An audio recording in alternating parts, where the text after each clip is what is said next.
vamos a hacer un acercamiento a otra perspectiva sobre el proceso de globalización económica, que influye en todos los aspectos de nuestro desarrollo personal y vida en sociedad, ya sea como partes consumidoras o productoras de bienes y servicios en los que mantenemos flujos constantes de mercancías, capital y recurso humano. En este escenario se da una tendencia por los poderes políticos y económicos de controlar o hegemonizar esas relaciones, así como asegurar la permanencia de los estratos o facciones sociales con el fin de reproducir las formas características del capitalismo: jerarquización, explotación y distribución desigual de los recursos.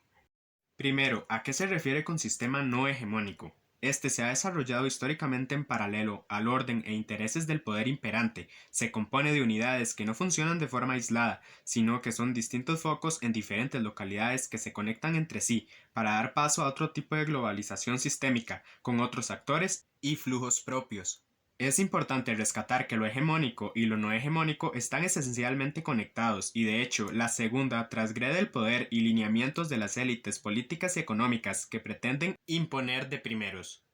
En relación a este contraste y a lo no hegemónico, se da una globalización desde abajo, o como lo llama Gustavo Lins y otros autores, globalización popular, construida en términos de relaciones desiguales de poder entre los diferentes sectores económicos, sociales y políticos, en cuanto al acceso y la apropiación de bienes económicos pero también culturales. En otras palabras, lo que el pueblo hace, el papel de los mercados y lugares de reunión, los productos y su demanda, entre otros elementos que forman los nudos del sistema mundial no hegemónico, por el flujo de personas, mercancías, información y, por supuesto, capital. Encontramos aquí uno de los puntos de mayor discusión, ya que tanto los estados como la inversión privada marcan la lógica institucional y organizativa de la economía. Las actividades que no se ajusten a ese marco son consideradas ilegítimas, pero es donde se genera el problema de concepción de terminologías, alcances y marginación de actividades, puesto que la dicotomía entre lo legal y lo ilegal es compleja. Se podría decir que es todo aquello que va en contra o viola de alguna manera una o más reglas,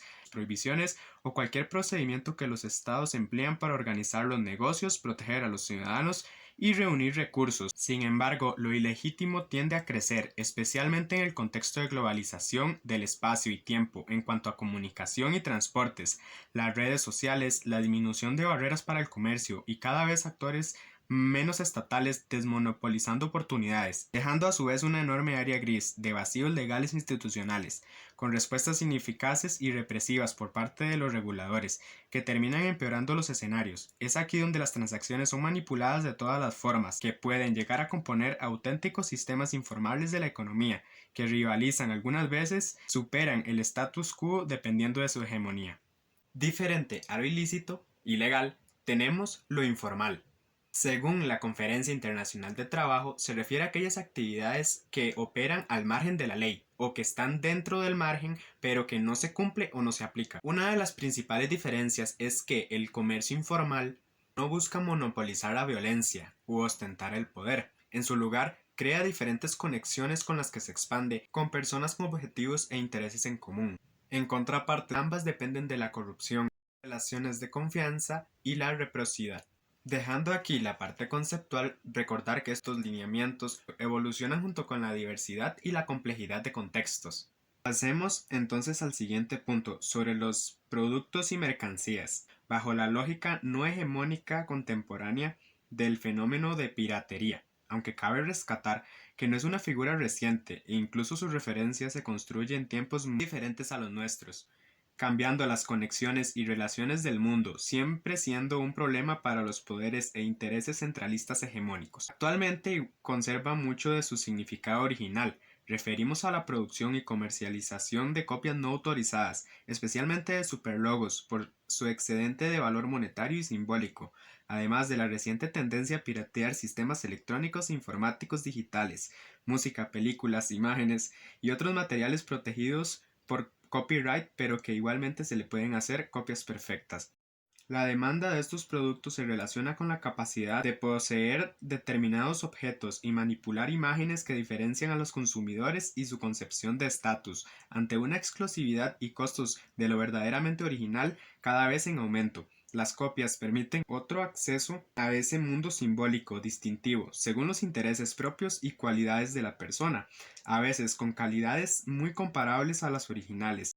En gran parte estas actividades son tratadas como asunto policial y con fuertes represiones por parte de las corporaciones y productores oficiales hacia su exclusividad, que al final es la que le permite generar ese excesivo de ganancias. Interesantemente, cumple una doble función, ya que entre más competencia y número de copias, más valor se le da al objeto original, produciendo así continuación de ese sistema no hegemónico del que hemos venido hablando. Claro, dentro de este amplio panorama que las personas tienen múltiples opciones en cuanto a ocupaciones con más o menos exposición al peligro, la escala e ilegalidad de la actividad que realicen, por supuesto de los productos con los que interactúan. Más que un modo de vida es una oportunidad de movilidad social, incluso de la supervivencia misma, dentro de un sistema económico que no tiene la capacidad de dar cobertura integral a su población.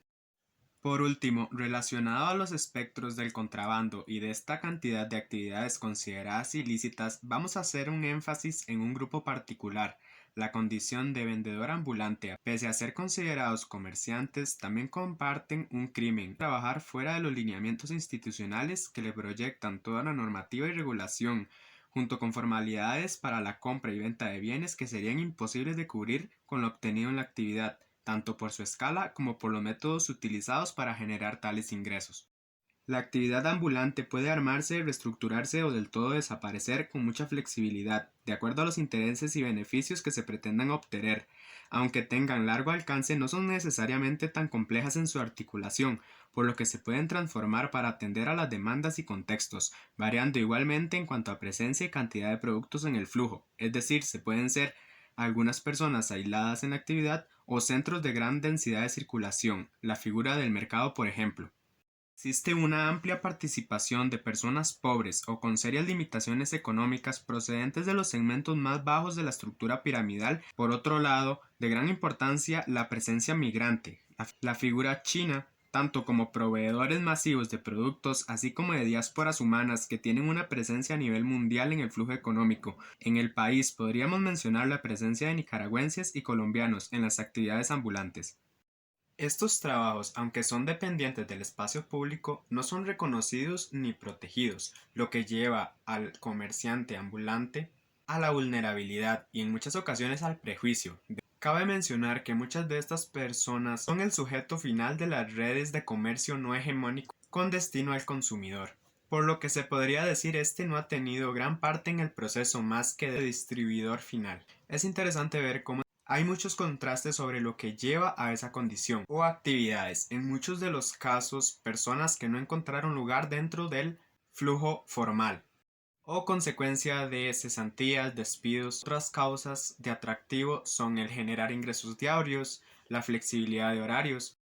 por iniciativas familiares, también porque es la única actividad que la persona conoce o ha podido desarrollar. Para finalizar, algunos de los desafíos que la globalización misma representa para estos grupos en gran medida lo provocan las medidas institucionales que no atienden a necesidades y remiten a la persecución y sanción en su lugar. A pesar de los costes de las actividades y para las personas que significa el sistema no hegemónico, se sigue desarrollando con fuerza en nuestro entorno, en las calles y bulevares de nuestras ciudades, diversificando y alterando el funcionamiento del orden sociopolítico y por ende en lo cultural.